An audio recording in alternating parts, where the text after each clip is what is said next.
जी अस्सलामु अलैकुम वरहमतुल्लाहि वबरकातुहू। आज हम पढ़ेंगे factors modifying action and dosages of the drugs को। तो स्टार्ट करते हैं हमारा डिस्कशन। फैक्टर्स क्या होते हैं? फैक्टर्स यानी कि वो अवामिल जिनकी वजह से डोजेज और एक्शन के ऊपर फ़र्क पड़ता है ड्रग के। अभी डोजेज और एक्शन दो टर्म्स हैं। एक्शन तो आप जानते हैं दवा का असर, ड्रग का असर, मेडिसिन का असर। डोजेज भी मैं पढ़ा चुका हूँ, यहाँ पर दोबारा से मैं एक शॉर्ट रिव्यू देता हूँ। डोजेज का मतलब है किसी भी मेडिसिन का डोज, उसकी फ्रीक्वेंसी और उसकी ड्यूरेशन। यानी कि 5 mg आपने एक ड्रग लेनी है, उसके 2 time a day, 2 times a day लेना है, BD जिसको हम बोलते हैं, और 7 दिन के लेना है। एग्जाम्पल दे रहा हूँ। इस तरह की सिक्वेंशियल मेथडोलॉजी को कहते हैं डोजेज। ठीक है, तो ये डोजेज और एक्शन के ऊपर फ़र्क पड़ता है ड्रग के किन फैक्टर्स से, वो हम पढ़ेंगे। फैक्टर्स कौन कौन से हैं? एज है, बॉडी वेट है, जेंडर है, रूट्स ऑफ एडमिनिस्ट्रेशन है, टाइम है, डोजेज फॉर्म्स है, एब्जॉर्प्शन एंड एक्सक्रीशन है, पैथोलॉजिकल कंडीशन है, टॉलरेंस है, कॉम्बिनेशन ऑफ ड्रग्स है आपके बुक के मुताबिक। तो क्वेश्चन बनता है कि what is the need to know about the factors. इन फैक्टर्स को जानने की नीड क्या है, क्या हमें रिस्पॉन्सिबल नीड है इसको पढ़ने की। आपकी बुक के स्टार्टिंग में ये आंसर है कि भाई हमारे पास किसी भी मेडिसिन का अगर हम डोज बहुत ज़्यादा ले लेते हैं या बहुत कम ले लेते हैं तो उससे हमारे बॉडी में असरात पड़ते हैं। किस तरह के? उस ड्रग के टॉक्सिक इफेक्ट पड़ेंगे अगर हम किसी ड्रग का लार्ज डोज लेंगे, बड़ा डोज लेंगे, और अगर हम कम डोज लेंगे तो असर पड़ेगा ही नहीं। ये इसका आंसर है कि इसलिए हम लोग फैक्टर्स को पढ़ते हैं। पहला फैक्टर क्या है? एज। एज फैक्टर है, वो डिपेंड करता है कि भाई आपने डोजेज को एडजस्ट करना है ताकि वो उसका असर भी सही हो। अगर एडल्ट हो यानी कि 18 से 60 साल के बीच में हो, मतलब ये जो ड्यूरेशन है एज का, उसके लिए जो डोज होगा वो बड़ा सा होगा। चिल्ड्रन के लिए काफ़ी छोटा सा होगा, और जो ओवर 60 होंगे उसके लिए जो एडल्ट का डोज है उसका 3/4 होगा। ठीक है, आपके बुक के मुताबिक। तो बॉडी वेट जो डिफरेंशिएट करता है, यानी कि बॉडी वेट अगर कम है तो कम डोज मिलेगा, ज़्यादा है तो ज़्यादा डोज मिलेगा, तो अकॉर्डिंगली फिर एडजस्ट करना पड़ता है। जेंडर में जो पॉइंट लिखा है, this is actually not a good point. Women को लेस चाहिए देन द मैन। हालांकि ऐसे मेडिकेशन होते हैं जिनकी ज़रूरत वुमेन में ज़्यादा होती है डोज की बनिस्बत मैन की, क्योंकि वहाँ पर फिर जो इंजाइम होते हैं लीवर के मैनली, वहाँ पर वो बहुत स्ट्रॉन्ग तरीके से मेटाबॉलिज्म करते हैं, तो जिसके लिए फिर डोज को ज़्यादा करना पड़ता है। एनीवेज आपके बुक में लिखा है कि वुमेन को डोज ज़्यादा चाहिए होता है। बाय द वे, जेंडर की कोई ख़ास प्रेफरेंस नहीं होनी चाहिए थी फैक्टर्स में से, लेकिन BMI जो है वो एक फैक्टर है जो कि होना चाहिए, यहाँ पर वो नहीं है।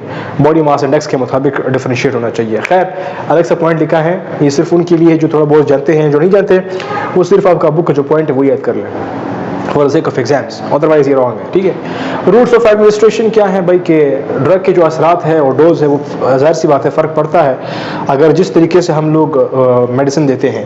रूट्स मतलब है जिस और जिन रास्तों से एडमिनिस्टर करते हैं, पेशेंट को ड्रग देते हैं। ओके, लाइक अगर हम कोई इंजेक्शन लगाते हैं जिसको बोलते हैं IV, अगर हम IV देंगे उसका असर जल्दी होगा, तेज़ होगा, ज़्यादा होगा, क्विक होगा। ओके, और अगर हम देंगे ओरल उसका असर लेट होगा। क्यों?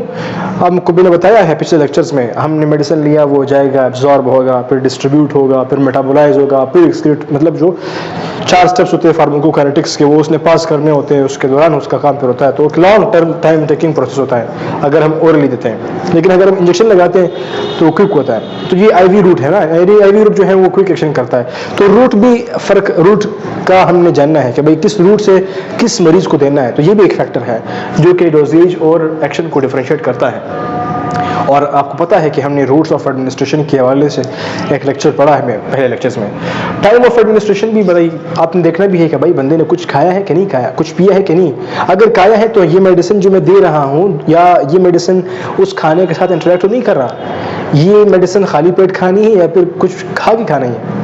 ठीक है, खा के ये मेडिसिन लेनी है। तो मेडिसिन जो लेनी होती है वो आपने देखना होता है with respect to the food, खुराक के मुताबिक। तो उसके अकॉर्डिंग फिर क्या होता है, कुछ मेडिसिन होते हैं जो खुराक की वजह से फिर उसकी एब्जॉर्प्शन कम होती है, तो फिर वो फिर इरिटेशन कॉज करते हैं वगैरह वगैरह, मतलब डिफरेंट प्रॉब्लम्स फिर वो क्रिएट कर सकते हैं। तो हमने देखना होता है। डोजेज फॉर्म को भी देखना होता है भाई। कुछ ऐसे डोजेज फॉर्म्स है जो लाइक लिक्विड्स, वो बहुत जल्दी से मतलब एब्जॉर्ब होते हैं और काम करते हैं, बनिस्बत सॉलिड के हैं। अगर हमारे पास दो मेडिसिन है ना, एक हमारे पास लिक्विड फॉर्म में है और एक सॉलिड फॉर्म में है, तो लिक्विड फॉर्म वाला जो है वो जल्दी काम करेगा, क्विक एक्शन करेगा। पाउडर भी ऐसे हैं, लेकिन टैबलेट जो है वो थोड़े से टाइम टेकिंग है। अगर हम सीक्वेंस वाइज चलें, हमारे पास कोई सिरप है और फिर उसके बाद एक कोई पाउडर है और उसके बाद कैप्सूल है, उसके बाद टैबलेट है, तो ये एक नॉर्मल सीक्वेंस आपको बता रहा हूँ कि इस तरह के। फिर क्या होता है कि इनके एक्शन में फ़र्क होता है, जल्दी से और थोड़ा सा टाइम टेकिंग होगा। मतलब ये कि सिरप लोगे तो आपको एक्शन जल्दी मिलेगा, और अगर आप टैबलेट लोगे तो थोड़े बाद टाइम बाद मिलेगा। लेकिन अगर आपको बहुत जल्दी चाहिए तो उस मेडिसिन को आपने IV फॉर्म में लेना होगा, अगर अवेलेबल है, अगर बना हुआ है तो। खैर, एब्जॉर्प्शन और एक्सक्रीशन भी एक फैक्टर है। कुछ मेडिसिन है अगर आप उसको देते हैं, कोई लोग जो है उनकी मेटाबॉलिज्म बहुत तेज होती है, तो बहुत क्विक एब्जॉर्ब हो जाती है और बहुत तेज निकल जाती हैं, तो क्या होता है फिर उसके बाद उसका असर ही नहीं पड़ता। लेकिन कुछ ऐसे लोग होते हैं जिनके अंदर जो है एब्जॉर्प्शन तो बहुत तेजी से हो गई एब्जॉर्प्शन, लेकिन निकल नहीं पा रहा, टाइम ले रहा है, तो फिर क्या होगा, फिर टॉक्सिक इफेक्ट हो सकते हैं। और पैथोलॉजिकल कंडीशंस फिर क्या होते हैं, किसी बंदे को मर्ज है लीवर का और किडनी का स्पेशली, अगर इनको है तो आपने फिर इस कंडीशन में आपने देखना होगा कि आपने उसके पेशेंट के अकॉर्डिंग फिर आपने एडजस्ट करके देना होता है। तो पैथोलॉजिकल कंडीशन भी एक फैक्टर है जो मॉडिफाई कर सकता है हमारे ड्रग के एक्शन को और डोजेज को। टॉलरेंस फिर क्या होता है एक्सक्यूज मी, नॉर्मल डोज है भाई, बंदे को जिस डोज जो रिक्वायर्ड है उसे काम करना होता है, बंदा ले रहा है लेकिन फिर क्या कर रहा है भाई, रिस्पॉन्स नहीं कर रहा, तो फिर क्या करना पड़ता है, डोज को फिर इंक्रीज करना पड़ता है। वेल, जो नॉर्मल डोज पर रिस्पॉन्स नहीं करते उसको बोलते हैं टॉलरेंस। फिर क्या करते हैं हम लोग, इंक्रीज करते करते करते उसको इंक्रीज डोज में लेते हैं या फिर लार्ज डोज में लेते हैं, ताकि फिर वो एक्शन परफॉर्म हो उस मेडिसिन का। कॉम्बिनेशन ऑफ ड्रग्स क्या होते हैं भाई, हमारे पास दो मेडिकेशन है, A एंड B, यहाँ पर मेंशन किया ऑलरेडी मैंने, जो कि पिछले लेक्चर में रिकॉर्ड कर चुका था, वहाँ पर माइक नहीं लगा था, इस दफ़ा मैंने गलती नहीं की, लगाया है। एनीवेज, A और B, A वाला जो मेडिसिन है वो अगर हम लेंगे B के साथ साथ, तो क्या होता है कि A वाला मेडिसिन B को बाज़ औक़ात स्टॉप कर लेता है काम करने से, बाज़ औक़ात B मेडिसिन जो है उसके काम को इंक्रीज कर लेता है, बाज़ औक़ात ये दोनों एडजस्ट होते हैं और जब मिल करके जो काम इन्होंने करना होता है उसको डबल कर लेते हैं। तो ये कॉम्बिनेशन जो है वो भी फैक्टर है कि मतलब दो ड्रग्स आप ले रहे हैं उसके कॉम्बिनेशन को देखना होता है, आया एक दोनों के साथ वो इंटरेक्ट कर रहे हैं, नहीं कर रहे। अगर नहीं कर रहे तो सही है, अगर कर रहे तो किस तरह कर रहे जानना होता है, ताकि हमारे बॉडी के ऊपर फायदेमंद असर पड़े ना कि नुकसानदेह असर पड़े। तो ये सारे फैक्टर्स होते हैं जिनकी वजह से फिर डोजेज और एक्शन के ऊपर फर्क पड़ता है, और ये मॉडिफाई करते हैं फर्क, फिर हमारे पास आता है कि उन मेडिसिन का हमें फिर एडजस्टमेंट करना होता है। Well, so this is a discussion from my side regarding your book. तो कोई क्वेश्चन हो आप लोग पूछ सकते हैं कमेंट बॉक्स में, और ऑनलाइन क्लासेस के लिए आप लोग कांटेक्ट कर सकते हैं हमें हमारे व्हाट्सएप नंबर पर। और that is I think so enough discussion for now. लेकिन कुछ बातें करनी होती है बाज़ औक़ात, ताकि आप लोगों को कुछ और पॉइंट्स भी क्लियर कर सके, और यहाँ पर जो वीडियो का टाइम है वो भी हम लोग एडजस्ट कर सके, मैनेज कर सके। एनीवेज, तो नेक्स्ट इसके बाद हम क्या डिस्कस करने वाले हैं, आपके बुक का पेज नंबर, हाँ, इसके दो फार्मूले तो वो सिंपल से फार्मूले, उसको आप लोग प्रैक्टिस कर सकते हैं, याद कर सकते हैं अपने बुक के ऊपर, बुक को दे करके। चैप्टर नंबर 3 स्टार्ट करेंगे, जो कि पेज नंबर आपका बनता है यहाँ पर मेरे पास 16। तो 15 तक डिस्कशन हो गई थी, 15 तक, तो ऑनवर्ड 16 जो है वो नेक्स्ट चैप्टर नंबर 3 है, जो कि नेक्स्ट वीडियो में रिकॉर्ड करेंगे इंशाल्लाह। तो यहाँ तक आई थिंक 15 और 16 तक का डिस्कशन आई थिंक सफिशिएंट है, इनफ है। वेल, उसके बाद जो चैप्टर नंबर 3 है उसका नाम भी आप लोगों को बताता चलूँ, वो है हमारे पास नर्वस सिस्टम के हवाले से, आप लोगों के बुक के मुताबिक नर्वस सिस्टम। ओके, ये नेक्स्ट लेक्चर होगा, नेक्स्ट जो कि नेक्स्ट रिकॉर्ड करना है।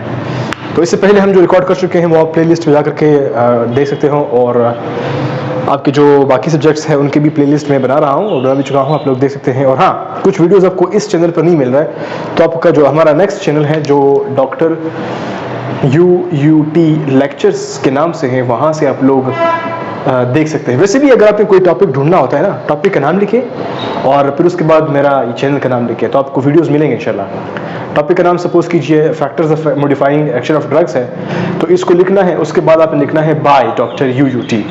या कोई भी टॉपिक है मेटाबॉलिज्म, सपोज कीजिए मेटाबॉलिज्म है, आपने लिखना है metabolism by doctor UUT lectures, आपको मिल जाएगा। और ये जो UUT है इसका मतलब बार बार लोग मुझसे पूछते हैं, my dear Umer Usmani Tokhi lectures. Okay, Tokhi is the caste. और Umer, my name Usmani is actually kind of कुनियत, लकब एंड निस्बत आप लोग समझो जो कि मैंने पुट किया यहाँ पर, also my father name Haji Mohammad Usman Sahab. So well, that is all for today's discussion. Hope you got and stay happy. Allah हाफिज़.